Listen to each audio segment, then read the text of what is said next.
Right then, so as I said, setup wise for the most part was good. Just be careful we don't start sort of pushing and bumping that hip forward. Yeah. I think you're almost over exaggerating that movement, okay, and causing some problems, okay. So if we go through these just to sort of talk about the shots you were getting, as I said, 9 times out of 10 your bad shot when you strike it well in terms of direction is curving off in that direction there to the right, okay. Yeah. What you will do, okay, to stop it going to the right is generally be too active with that right shoulder on the way down. Now, whether that's because you haven't turned on the way back, okay, because you're stiff, you're cold, you just haven't warmed up, you're nervous, whatever it may be, or your mind's just, But the thing is, there's so many reasons why you won't turn on the way back that can cause that to happen. It's not that uncommon, okay? And what will happen is something will either substitute on the way back by sort of lifting your arms or pulling them around the corner, and then you get now, and you kind of see it on the right-hand side in a second when we talk about that.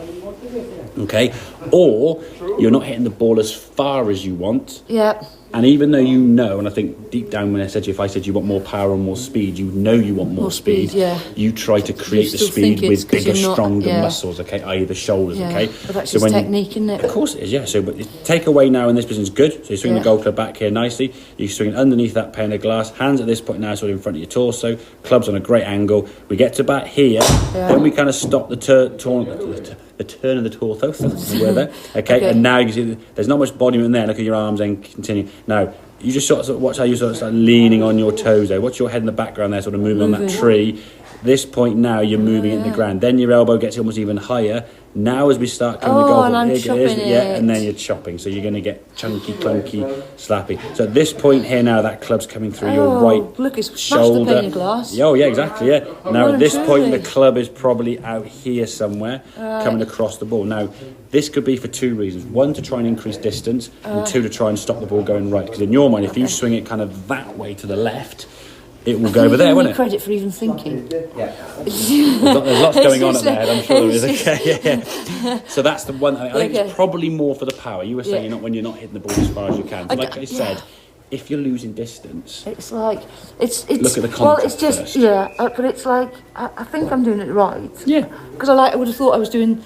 Well, you'll see the two in comparisons now, and you'll be very impressed at the difference, how much quality that right hand one looks compared to that. Okay, but as I said, that movement over the top, as well. And that's the thing. So I said the movements of the golf swing, the movements of the golf swing, that and that. Okay, so if you start losing it, okay, and your shots either on here or even the golf course, make some swings where you feel your body's working quiet or not even at all. Use that laser beam that we talked about, okay? Or if you're in here, use the wall behind you, okay? And try and get that club to come paint the line on the wall, okay? You look at this movement here now, and if you actually watch, I'll show you go back to that sort of checkpoint you're in there. So that's kind of where you were there, coming down. We should just block that for our memory if we can do.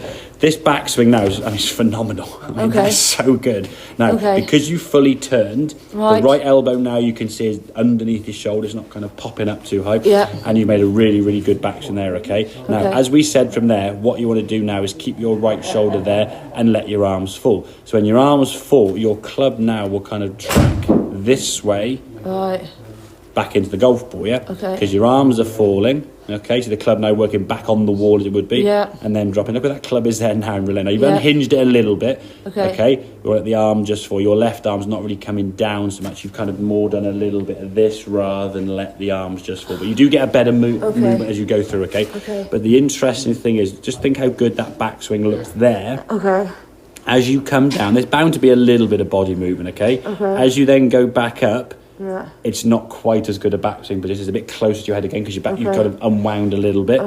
Then you go down better with your left arm. Now we're getting closer again, as you can see. So you can see when you get less turn, that's a better drop with the arms there. That's really good, Okay, the club beyond that sort of wall there. Then as you go back up again, it's even narrower, so you can see as your body just started to move around just a little bit, how your arms now couldn't get back up into that position, okay? So what would happen, you know that there, we look at that position there, if you got into that position, you've got, that's terrible. So your way of adjusting that would just get this elbow, just pop it up there so the club just gets higher, And that's, again, probably more of an unconscious thing, I'd imagine. But you can see how lack of turn has created a very narrow kind of sensation, okay? But in general, did all this. This is all your the first back, that is it's class. I mean, really good. The left arm's very well extended, right elbow's under your shoulder, club's on line to target, posture's great, really, really good, okay? Then we do that dropping. Then we set the golf ball now. Clear your head, set the golf ball, make the same good Oh, there you go. It's going to go further, as I said. There's your backswing now, okay? We can't quite see the club as much, and the elbow is lower down, okay? Now as you come down, look where that club is coming there. Okay. There's actually daylight now between your head and the club, yeah? Oh, look at that. There you go, yeah? So where that pane of glass would be, so here, we're under it, whereas the pane of glass is there, you just smash through, okay? Yeah. So as you start coming down now, that club now is coming in, your arms don't look so awkward, your left arm nicely under your shoulders there, whereas this one here, I'll zoom out in a second, we get down to and put it there. Look how far, look at your next frame. Look where your arms are there. When your arms are coming down sort of underneath your chin. Yeah. They're like the gap there, like they're way out there. So this club now, the shaft is here, working in from the correct path. You're able to swish that club through. Yeah. Square the club face up. And then down the range, 119, 119, yeah? I think it may have gone a little bit more stuff that, okay? But yeah, so for me, when you're hitting the ball, generally your bad shots are weak to the right. Yeah. Fadey, slicey, cutty, and it gets worse with a longer club, doesn't it? Yeah. You don't tend to slice a wedge or a 9 or a 7 because you're pretty good with them anyway. Well, unless you do a really horrific. Yeah. And as well, you're not looking to try and hit the ball further, are you? No. Really? I'm not. With the longer clubs, don't you? Your driver, you're trying it further. You want it 3 wood further. You know how far you can hit it. Yeah. So if you start losing yardage, first question you should actually actively send in, okay, am I striking it properly? If the answer is yes, you're probably not twisting and turning or using your hand and arms effectively, so your speed's down. I think I'm definitely culprating not. So that angle there. Yeah. That there, your arm just drop, there you go. Yeah. That arm's going to just fall down there, okay? Like you would if you were throwing a ball, getting that kind of stuff. I would as well practice, again, at home, against a wall there, okay, with a tennis ball, stand back here, so I'm going to try and bounce the ball there into the wall and try and get it coming back, and just get that kind of, exactly, that sort of pebble skimming type sensation, okay? And I think knowing you as good as you practice and stuff, as hard as you put as time and stuff, you will get better at doing that and be surprised at how suddenly you get a bit of a... Suddenly, it just needs to get stuck in my head. I haven't quite got the muscle memory yet. Yeah, but that thing with practice of that movement and all these different drills are designed to kind of almost emphasise that movement. More so, the painting of that club down on the wall is a little bit more kind of too far behind you, but it's kind of pulling you away from being way too far, we call over the top, So body's got to turn better.